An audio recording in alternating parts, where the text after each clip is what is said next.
dari kelompok 5 yang akan bertugas sebagai moderator pada presentasi hari ini.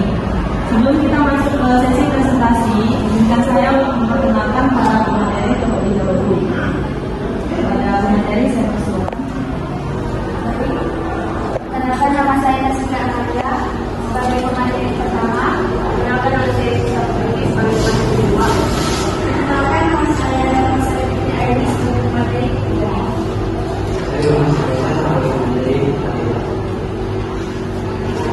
Adapun presentasi yang akan dibahas pada hari ini yaitu pengembangan geometri analitik dan kalkulus.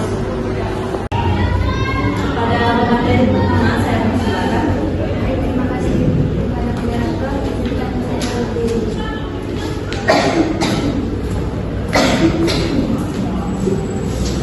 Baik, di sini saya akan menjelaskan pengertian dari geometri analitik.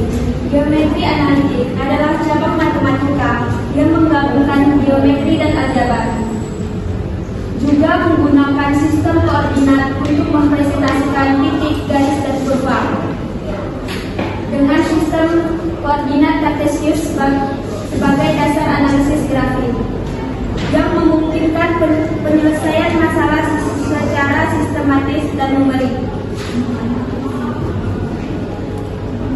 Tokoh René Descartes atau Bapak Geometri Analitik. René Descartes tahun 1596 sampai 1650, Bapak Geometri Analitik. Karya penting La Geometrie pada tahun 1637. Yang pertama, penggunaan koordinat untuk mempresentasikan titik, sumbu X dan sumbu Y. Yang kedua, representasi bentuk geometris dalam persamaan, misalnya lingkaran. Yang ketiga, metode aljabar dalam penyelesaian masalah geometri. Terima kasih, saya kembalikan kepada moderator.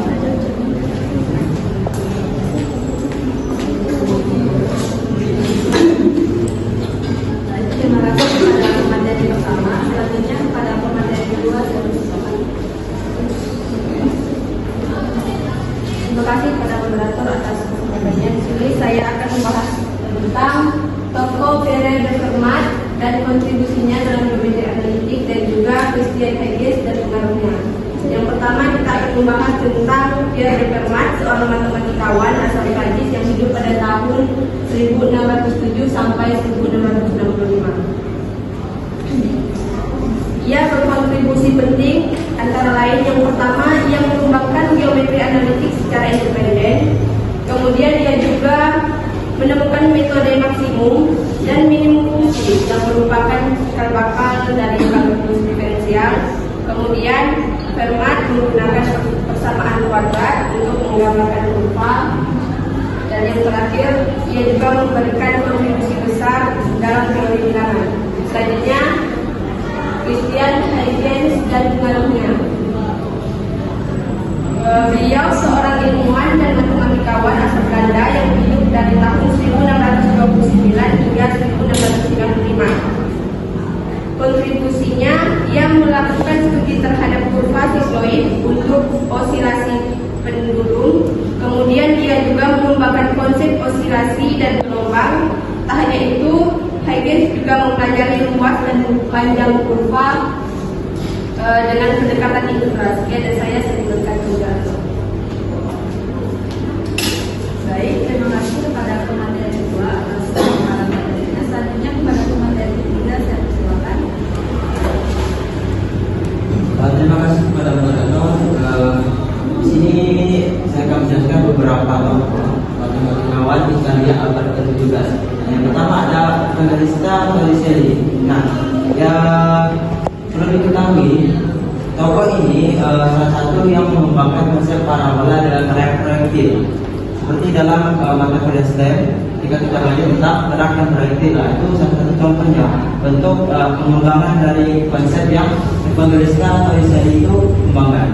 Nah, yang kedua ada Bonaventura Cavalieri. Nah, juga mengembangkan metode Isbel. Salah satunya untuk cikal bakal berkembangnya integral. Salah satu contohnya adalah limit fungsi tak hingga, mendekati hingga. Itu salah satu bentuk dari metode invisible yang dikembangkan oleh Bonaventura Cavalieri. Lanjut. Ada matematika Prancis abad ke-17. Ada Blaise Pascal meneliti geometri proyektil dan segitiga Pascal seperti sebelumnya, tapi lebih kepada segitiga Pascal. Jika pernah melihat segitiga Pascal, mungkin teman-teman akan tahu seperti apa. Ada Gilles de Roberval menentukan luas kurva dan persamaan graf. Baik, itu saja yang dapat saya sampaikan. Saya kembalikan kepada Anda. Baik, terima kasih kepada teman yang ketiga. Selanjutnya kepada teman yang keempat. Terima kasih Rana sudah memberi insinya kepada saya untuk menjelaskan. Pertama, di sini saya akan menjelaskan matematikawan Inggris abad ke-17. Di sini ada dua tokoh. Yang pertama, Isaac Newton. Beliau mengembangkan kalkulus diferensial dan kalkulus integral. Beliau juga yang biasa dikenal dengan teori gravitasi universal yang menjelaskan gaya tarik antar benda. Dan yang kedua ada tokoh John Lewis. Beliau yang memperkenalkan simbol tak hingga. Beliau berkontribusi besar dalam analisis infinitesimal, yaitu dasar dari kalkulus udara. Lanjut. Yang kedua, sini matematikawan Jerman dan negara kecil. Yang pertama ada Gottfried Wilhelm Leibniz yang mengembangkan kalkulus secara independen yang memperkenalkan notasi integral.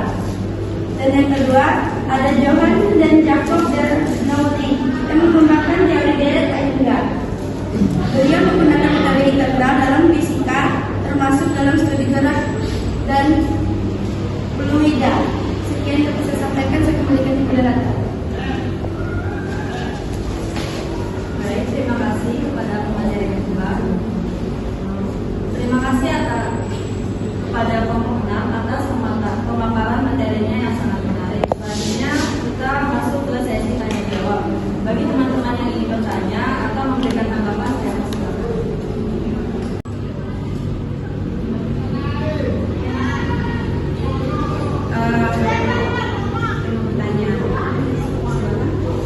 Terima kasih kepada moderator yang telah memberikan saya kesempatan untuk bertanya. Saya ingin bertanya mengenai geometri analitik. Siapa penemu dan kontribusinya?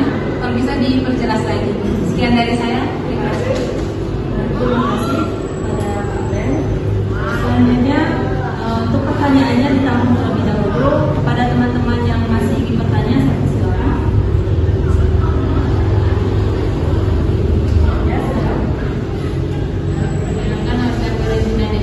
Saya dari kelompok 1. Saya ingin bertanya apa kesimpulan dari perkembangan geometri analitik pada abad ke-17?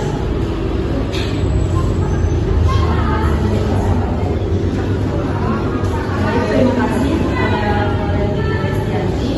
Untuk pertanyaannya kami tampung terlebih dahulu. Kepada satu penanya lagi, saya persilakan. Bertanya, siapa saja matematikawan Italia abad ke-17 yang berkontribusi terhadap geometri dan kalkulus, dan apa kontribusinya? Terima kasih atas pertanyaannya. Saya meminta waktu untuk pemateri mencari jawaban terlebih dahulu. Baik, di sini pemateri akan menjawab pertanyaan dari kelompok 6. Kepada pemateri saya persilakan. Baik, terima kasih atas kesempatan yang diberikan oleh moderator. Di sini saya akan menjawab dari kelompok 6 yang bertanya siapakah tokoh yang dikenal sebagai bapak geometri analitik, jelaskan kontribusinya. Yang dikenal sebagai tokoh geometri analitik yaitu René Descartes, seorang matematikawan dan filsuf Prancis pada abad ke-17. Dia seorang pelopor logika nasionalis dan juga dikenal sebagai bapak filsafat modern. Nah, kontribusinya memperkenalkan penggunaan koordinat untuk merepresentasikan titik X, Y serta merepresentasikan bentuk geometris secara lingkaran seperti lingkaran dalam bentuk persamaan aljabar. Nah, karya yang dikenal adalah geometri pada tahun yang dikeluarkan pada tahun 1637. Itu saya dapat saya sampaikan. Maka saya kembalikan kepada moderator. Terima kasih kepada pemateri. Untuk kelompok 6, apakah jawabannya diberikan sudah jelas? Sudah, terima kasih. Di sini pemateri akan menjawab pertanyaan yang kedua, yaitu dari kelompok 1 kepada pemateri. Siapa silakan. Baik, terima kasih kepada kesempatannya. Di sini saya akan menjawab pertanyaan dari kelompok 1, yaitu apa kesimpulan dari perkembangan geometri analitik pada abad ke-17. Geometri analitik berkembang pesat berkat kontribusi René Descartes dan Pierre de Fermat serta para matematikawan besar lainnya. Perkembangan ini menjadi dasar penting bagi kalkulus dan matematika modern. Sekian dari saya. Untuk kelompok 1, apakah jawaban pemateri sudah jelas? Selanjutnya pertanyaan ketiga. Pemateri akan menjawab pertanyaan ketiga pada pemateri. Siapa silakan. Baik, terima kasih kepada moderator atas waktu yang diberikan kepada saya. Di sini saya ingin menjawab pertanyaan dari kelompok 2. Pertanyaannya, siapa saja matematikawan Italia abad ke-17 yang berkontribusi terhadap geometri dan kalkulus dan apa kontribusinya? Jawabannya yang pertama, Evangelista Torricelli. Kontribusinya mengembangkan konsep parabola dan gerak proyektil. Yang kedua, Bonaventura Cavalieri. Kontribusinya mengembangkan metode indivisible yang menjadi cikal bakal integral. Terima kasih, saya kembalikan ke Untuk kelompok 2, apakah jawaban yang diberikan sudah jelas? Di sini saya akan membacakan kesimpulan dari presentasi pada hari ini. Kesimpulannya, geometri analitik berkembang pesat pada abad ke-17 berkat René Descartes dan Pierre de Fermat serta didukung oleh matematikawan besar lainnya. Perkembangannya menjadi fondasi penting bagi kalkulus dan matematika modern. Terima kasih atas partisipasi teman-teman semua dalam sesi diskusi ini. Terima kasih juga kepada kelompok 4 atas presentasinya. Semoga materi yang disampaikan dapat bermanfaat bagi kita semua. Saya sebagai moderator mohon maaf apabila ada kesalahan kata. Akhir kata saya ucapkan wabillahi taufiq wal hidayah. Wassalamualaikum